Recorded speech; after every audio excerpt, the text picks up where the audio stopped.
trabajado medio ambiente, derechos humanos y derechos de las mujeres desde hace más de 10 años y llegué al tema básicamente porque cuando empecé a trabajar en la agenda de cambio climático y medio ambiente, me di cuenta que estaba desconectada, que por un lado estaba la protección al ambiente como si fuera una cosa aislada, como si la naturaleza estuviera prístina por allá en el espacio, y la humanidad como si no fuéramos parte del ecosistema, si no fuéramos ecosistema también, y entonces cuando se protegía una pareciera que no se protegía a la otra, y así fue cuando empecé a problematizar quiénes estaban haciendo, por ejemplo, la lucha por los territorios, por el agua, quién se estaba moviendo en bicicleta y por qué lo estaba haciendo, quién estaba pidiendo mayor transporte público, todas estas cosas, y ahí fue cuando tuvo que suceder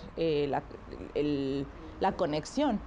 Y después cuando haces esa conexión dices, pero pareciera que la humanidad es solo humano, si no existiera en ella el género, si no nos cruzara el género en las diferentes culturas y contextos, y lo que eso nos implica, lo que nos significa tener diferentes roles, estereotipos, poder, agencia en nuestras sociedades. Entonces también ahí fue cuando sí o sí tuve que llegar al género, porque no había posibilidad de pensar, por ejemplo, en movilidad, que fue el tema en el que estuve por más años, y decir, bueno, pero ¿quién se está moviendo en el transporte público? ¿Quién se está moviendo en vehículo privado? ¿Por qué? ¿Cuáles son sus condiciones? ¿Para qué lo hacen? Etcétera, etcétera. Y ahí fue cuando en automático dije, ay, ¿por qué aparece que el 60% son mujeres las que usan transporte público? ¿A qué se debe eso? ¿Por qué existe esto que se llama viaje escalonado?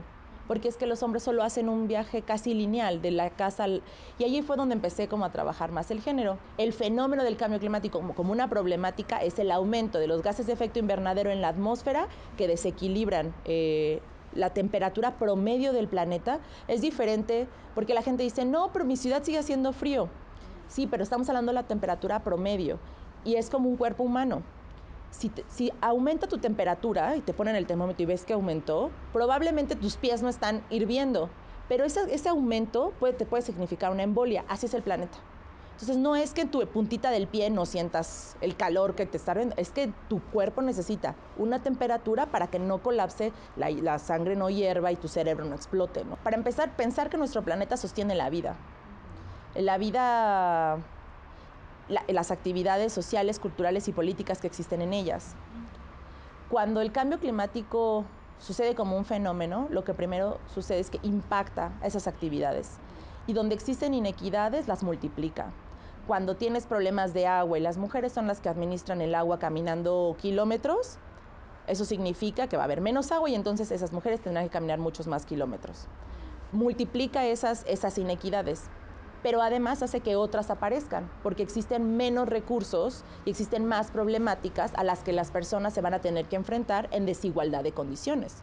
Cuando tú no eres propietaria de la tierra, no tienes tecnología y no tienes conocimiento, por ejemplo, para poder trabajar esa parcela, frente al que tiene no solo la parcela, sino la tecnología, el conocimiento, todos los recursos, en un ambiente en donde hay menos lluvia, donde las semillas están contaminadas, donde ya no hay diversidad, pues eso es lo que significa es que si estuvieran en similitud de condiciones, que no las hay en este ejemplo, pues existirían muchas más pues sí, inequidades. Por ejemplo, el típico ejemplo de acceso al agua, la tierra, sino también de cuando existen inundaciones, las que más se afectan también por las condiciones en las que viven, también por el acceso a la información en las que están, por el que a veces se tienen que hacer cargo más allá de ellas mismas, sino también de niños, niñas y personas a su cuidado, son las mujeres. Entonces, en caso de desastres naturales, ellas son las que ponen literal la cuerpa para protegerse y para proteger a otros y a otras. Esa es en la parte de los impactos. Pero también, y eso es lo que hemos intentado por muchos años, es que es parte de uno de los retos, es también caminar en el discurso o en la reflexión de no solo son los impactos, sino también lo que está generando el cambio climático, lo que está generando que tengamos las causas, que haya más emisiones. Y una pregunta es, ¿qué las está generando? ¿Qué actividades económicas y quiénes están en esas actividades? Históricamente, ¿por qué y para qué?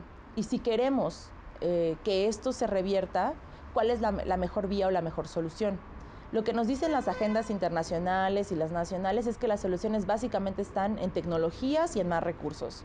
Pero no se hacen la pregunta de ¿Y por qué? ¿Por qué es que llegamos a este punto? Por ejemplo, en energía. La solución es celdas solares. No, la solución es vehículos eléctricos.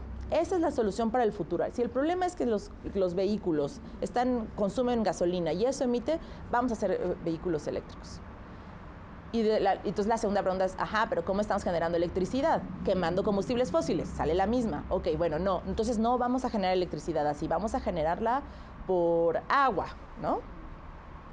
Y entonces lo que nos damos cuenta es que la visión es solo la tecnología más la tecnología. Y nunca es la pregunta, ¿pero por qué la gente se está moviendo así? ¿Desde cuándo la gente le pareció necesario utilizar un vehículo?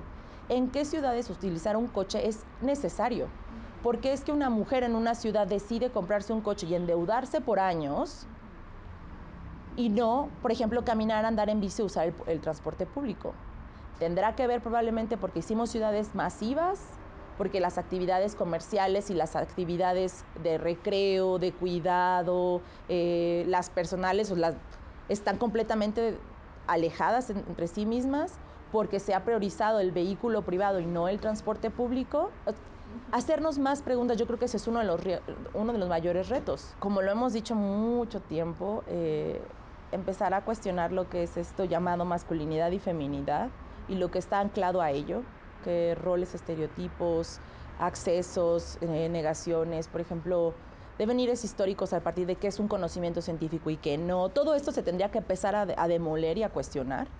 Y por ahí pasaría uno reconocer que las mujeres tienen conocimiento, que el conocimiento no es propiedad de los varones, sino es propiedad del conocimiento llamado científico, sus prácticas, sus usos y las maneras en las que ellas han, con agencia, enfrentado los impactos no solo del cambio climático, sino de otros problemas ambientales, porque no están aislados, escasez de agua, problemas con la tierra, y esto pasa en ciudades y en el campo, ¿no? O sea, vemos, por ejemplo, en la Ciudad de México, en Iztapalapa, históricamente las mujeres han sido las que han administrado la escasez del agua, ya sea en Iztapalapa y en Tláhuac, y no se ha reconocido, por ejemplo, esos saberes, ¿no? Esas formas de organización, incluso la innovación tecnológica, mujeres que han diseñado sistemas de captación de agua de lluvia, con las herramientas que han tenido y que le han compartido a otras. También, también estas cosas de mirarnos como compañeras, también ver por qué es que, por ejemplo, en algunas sociedades la masculinidad está asociada a un vehículo con rapidez, al hombre con su coche manejando rápido, porque está una cosa tan sencilla como eso, como la masculinidad al uso del vehículo. Muchos lo primero que quieren cuando tienen su profesión es tener un coche, ¿no? Y entonces también es asociado a la velocidad y a los accidentes de tránsito y a la muerte y a la contaminación. O sea, son un montón de cosas, ¿no? Y también, por ejemplo, porque es que todo el discurso de compañías como Pemex es del hombre fuerte, del hombre mexicano, entrón, que lucha, se va al mar y saca el reporte. Por ejemplo, esto, ¿no? La idea de conquistar la naturaleza y cómo está asociado también a una visión de masculinidad, del dominio, de la conquista, de la lucha. Empezar a cuestionar el por qué la mujer se asocia a la agricultura de traspatio y no a la agroindustria. Y si queremos agroindustria, a lo mejor no la queremos porque es la que está matando la tierra. Bueno, entonces, ¿qué sistemas agrícolas vamos a tener y qué roles las mujeres van a jugar en ellos? No va a ser solo para que pase a las gallinas, no. O sea, va a ser la mujer también propietaria de la tierra con acceso a información, a tecnologías y recursos para que ellas puedan, por ejemplo, experimentar, ¿no? Por mis estudios doctorales estoy revisando lo que se ha estudiado, investigado al respecto de los combustibles y el sexo y el género, pero también edad y otras cosas. Y hay algunas investigaciones que encuentran con claridad que existe una feminización de ciertos combustibles. Por ejemplo, el carbón y la leña, siendo para mujeres, porque sus actividades están asociadas a la cocina. Entonces, y la leña, por ejemplo, para el calor en los hogares, entonces ellas tienen que no solo ir por ella, sino además administrarla y proveer de calor en sus hogares y utilizarla para la cocina. Y por ejemplo, los combustibles fósiles asociados más a la masculinización, la gran industria, el movimiento en coche, una lógica de ese tipo de desarrollo. Entonces, lo que dice la teoría es que no es casual que el patriarcado, el capitalismo y el cambio climático se conecten en ese sentido. Entonces, cuando cuando queremos atender, en este caso, el cambio climático y no lo hacemos desde qué modelo de desarrollo y qué sistema económico y también qué modelo de persona o cómo deberíamos de ser en ese sistema, en este caso del varón que tiene que ir, cruzar la ciudad para ganarse el pan y también estas cosas, si no se logran conectar, entonces no se soluciona, o sea, en realidad, ¿no? Dirían, una silla de 3 patas, le tiras una, pero se sostiene con 2, ¿no? La gente nunca se preguntaba y cómo se mantenía la casa caliente, cómo se cocinaban, cómo se lograba tener un poco de luz. No. Llega la tecnología y entonces es como, ay, mira, aquí hay una oportunidad. Y no solo se ignora el trabajo previo, se reconoce que las mujeres lo estaban haciendo de manera gratuita, pero además de maneras extremadamente insalubres, peligrosas y poniendo en peligro su propia salud y vida, sino además cuando se generan nuevos empleos, las que los ocupan no son ellas. Ellas que además, digo, si lograron generar calor y luz en una casa sin tener recursos, las que tienen ese conocimiento sobre la energía, el uso de la energía en esos lugares son ellas las desplazan. Y cuando se les cuestiona a las empresas, oigan, pero ¿y dónde van a estar las mujeres? Se les dan trabajos, de muy poca paga y insignificantes en el sentido de que no les representan, por ejemplo, crecimiento profesional, académico, en conocimiento, también en poder dentro de sus comunidades, quienes ocupan los espacios o los cargos en mesas directivas y todo eso sigue siendo los varones. Entonces, de pronto dices, ok, traes el desarrollo, el progreso y el desarrollo, ¿para quién? ¿No? Y quién se beneficia y quién otra vez se invisibiliza y quién otra vez se deja en desventaja.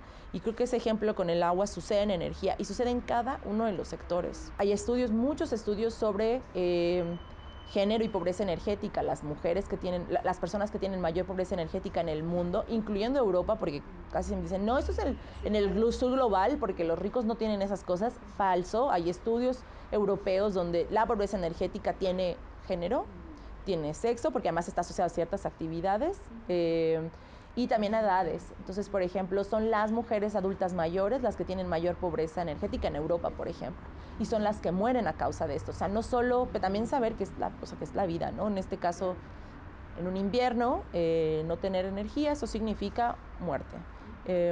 Y así lo ves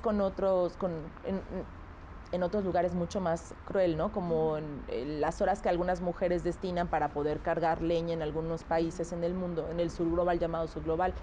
Creo que también el trabajo de escritorio tiene que ser, es necesario que alguien se siente y pueda hacer planeación de política. No creo que no pueda ser acompañado de procesos participativos donde exista eso, ¿no? Consentimiento libre, previo informado, donde se puedan escuchar, donde se pueda aprender mutuamente. Creo que también ha faltado mucho que en la política pública se reconozca que la gente tiene conocimiento, que no son ignorantes, que ellos conocen a sus comunidades, que saben qué desean, que saben a los problemas a los que se enfrentan cotidianamente y en muchas situaciones salen airosos, ¿no? Entre comillas. Entonces también escuchar, ¿no? Y aprender para fortalecer lo que ya existe y no llegar con modelos de otros lados donde además ni sabes si van a funcionar porque nunca los pusiste aquí, literal, los copias, los pegas y ni surgieron de aquí, ni pensados en nuestros países, ni nada, y llegan y ¿qué va a pasar? No va a funcionar.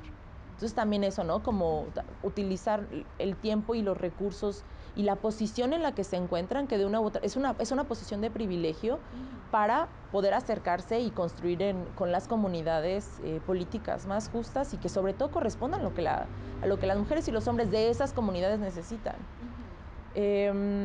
Y eso, mucho el cuestionamiento de nuestras prácticas. Yo no soy de la idea de que lo privado va a solucionar el futuro. Yo creo que es lo estructural, pero también tiene que ir un trabajo sobre el cuestionamiento de nuestros cotidianos, las decisiones que cotidianamente estamos tomando y cuáles son los impactos de ella. Y yo creo que aprender por ejemplo, en el caso de las feministas, si algo yo he hecho en mi trabajo es que aprendo de lo que han hecho otras en otros sectores. Pensar, no estamos inventando el círculo, ya el círculo ya fue inventado, compañeros y compañeras, ya no lo necesitamos volver a inventar. ¿Cómo escucho? Pensar en ellas ya transitaron un camino y seguramente en ese hubo errores y aciertos.